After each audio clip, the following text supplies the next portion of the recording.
Henry Cavill. জনতার মতে Henry Cavill নাকি এই পৃথিবীর সবচেয়ে সুদর্শন পুরুষ। ডেডপুল অ্যান্ড উলভারিন সিনেমায় হেনরি ক্যাভিলকে উলভারিন রূপে দেখার পর চমকে গেছে বিশ্ববাসী। কারণ এতদিন অবধি ক্যাভিলের কথা উঠলেই লোকের মনে পড়তো সুপারম্যানের কথা। তবে জানলে চমকে যাবেন, পৃথিবীর সবচেয়ে সুদর্শন পুরুষকেও নিজের ক্যারিয়ার শুরু করতে হয়েছিল ব্যর্থতা আর রিজেকশনকে সঙ্গী করে।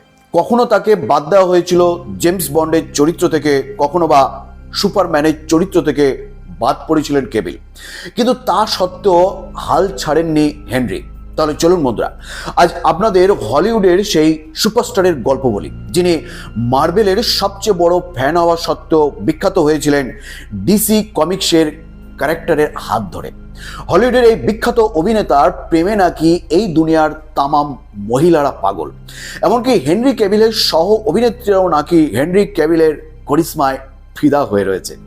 তবে হ্যাঁ, একটা সত্যি যে হেনরি ক্যাভিলের পেটাই চেহারা, মিষ্টি হাসি আর নীল চোখ একটা আলাদাই সৌন্দর্য বহন করে। ক্যাভিল সাহেবের জন্ম হয়েছিল 1983 সালে ইংল্যান্ডে। হেনরি ক্যাভিলের মা ছিলেন একজন ব্যাংকার আর বাবা ছিলেন স্টক ব্রোকার। ফলে দারিদ্র কি জিনিস সেটা ক্যাভিলকে কোনোদিনই বুঝতে হয়নি। স্কুলে পড়াকালীন রাগবি খেলা আর অভিনয়ে তুখোড় ছিলেন ক্যাভিল। ফলে স্কুলে অর্ধেক মেয়েরাই ক্রাশ খেয়ে বসে থাকতো হেনরি ক্যাভিলের ওপর। কিন্তু ক্যাভিল ছিলেন একটু আলাদা। ছোটবেলা থেকে বিভিন্ন কমিক্স আর মাইথোলজিক্যাল বইয়ে ডুবে থাকতে ভালোবাসতেন তিনি। নিজের চেষ্টায় মাত্র 18 বছর বয়সে ইংরেজি, স্প্যানিশ, ফ্রেঞ্চ আর ইটালিয়ান ভাষায় ঝরঝরে কথা বলতে পারতেন ক্যাভিল। ক্যাভিলের যেহেতু কমিক্স পড়ার সাংঘাতিক নেশা ছিল, তাই তিনি সবসময় চাইতেন কোনো সুপার হিরোর ভূমিকায় অভিনয় করতে। তবে নিজের ক্যারিয়ার জীবনের শুরুতে বিভিন্ন টিভি সিরিজে অভিনয় করার সুযোগ পেলেও রূপলি পর্দা ক্যাভিলকে বারংবার ব্যর্থতা উপহার দিয়েছিল। 2004 সালে সুপারম্যান চরিত্রের জন্য অডিশন দিয়ে সিলেক্ট হয়ে যান ক্যাভিল। কিন্তু তারপরেই বদলে যায় সেই সিনেমার পরিচালক, আর নতুন পরিচালক এসে ক্যাভিলকে বাদ দিয়ে সুপারম্যান রিটার্ন সিনেমার জন্য বেছে নেন ব্র্যান্ডন রুথকে।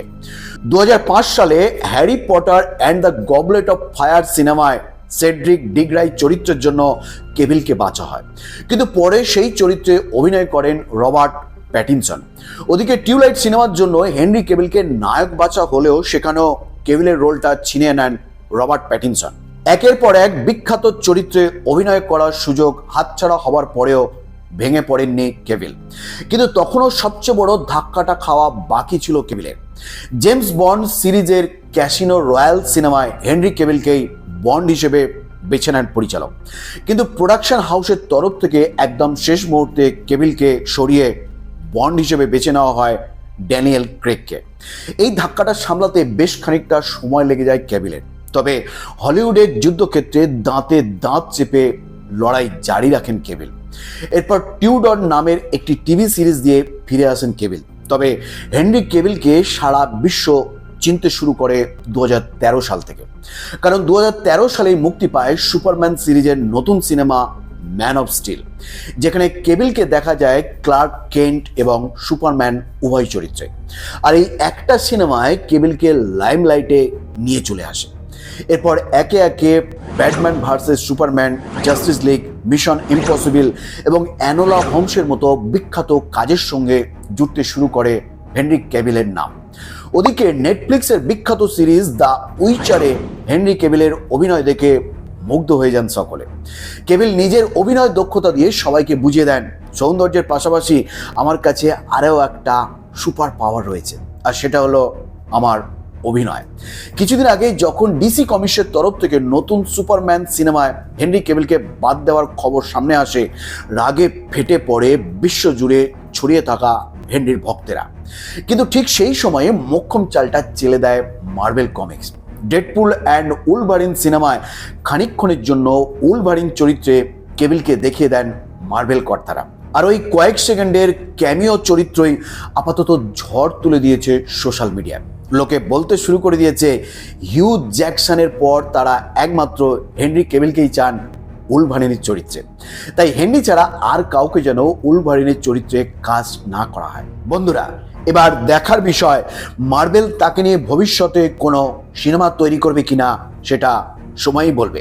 তবে হেনরি ক্যাভিলের ভক্তরা তাকে নতুন অবতারে দেখার জন্য অধীর আগ্রহে অপেক্ষা করছে। এই পৃথিবীর অন্যতম সুদর্শন এবং প্রতিভাবান অভিনেতা হেনরি ক্যাভিলের জন্য রইল মাইমের পক্ষ থেকে শুভকামনা। সব বন্ধুরা, এই ছিল আজকের পরিবেশন। আজকের ভিডিওটি ভালো লাগলে অবশ্যই একটি লাইক করবেন এবং আপনার বন্ধুদের মধ্যে শেয়ার করবেন।